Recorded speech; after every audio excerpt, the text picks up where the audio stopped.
उहाँ दाइले नयाँ सरकारलाई यस्तो सुझाव दिएका छन्। पहिला यो भिडियो हेर्नुहोस्। नाटक गर्ने होइन कि धेरै चोरीफोरी परपञ्च गर्ने होइन, यता र उता मिडियाबाजी स्टन्ट गर्नु जरुरी छैन सरकारले होइन, दुनियाँभरि गरेर यता र उता भड्काउनु जरुरी छैन।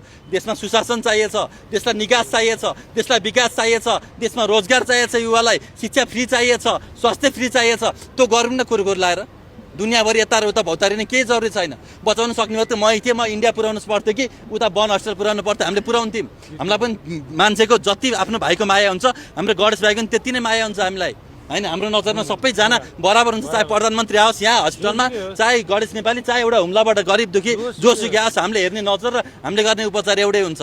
तर सरकारले चाहिँ एउटै नजरले गर्दैन सर होइन। सरकारले यो कुराहरूमा सबै कुराहरूमा उसले चाहिँ मिडियामा अलिकति पपुलर छ, अलिकति सेलिब्रेटी छ, अलिकति छ भने त्यसलाई हेर्ने नजर छुट्टै हुन्छ र गरिब दुखी हेर्ने नजर छुट्टै हुन्छ होइन। उसले इमिडिएटली न्याय पाउँछ, मिडियामा आएर कसैले हल्ला गर्छ भने अहिले पनि 30,000 मुद्दाहरू सर्वोच्च अदालतमा पेन्डिङ छन्, के र बसेका छन् यिनीहरू।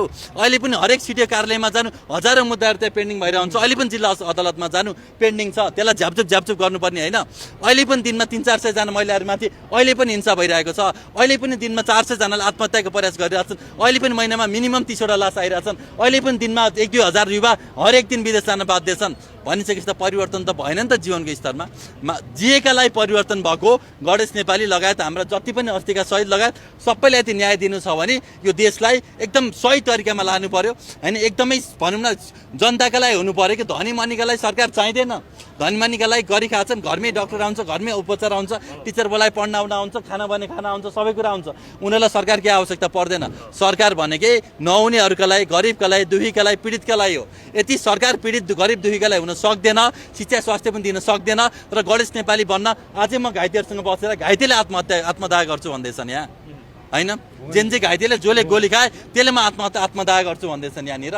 त्यस्तो अवस्थामा देश पुगिसकेको भनिसकेपछि यसलाई हामीले पक्कै पनि जिम्मेवार बन्नुपर्छ, हुनुपर्छ र अब आउने दिनमा गणेश नेपालीले जुन ज्यान गुमाउनु पर्यो ज्यान नगुमाओस् भन्नका लागि यो देशमा रोजगार हुनुपर्छ, यो देशमा शिक्षा स्वास्थ्य फ्री हुनुपर्छ, यो देशका स्रोतहरू सुधार गर्नुपर्छ, अर्थतन्त्रमा सुधार हुनुपर्छ र जो सरकार चाहिँ गरिबदेखि जनतालाई कसरी हुन्छ, किसानहरूलाई मजदुरहरूलाई राहत दिनतिर लाग्नुपर्छ।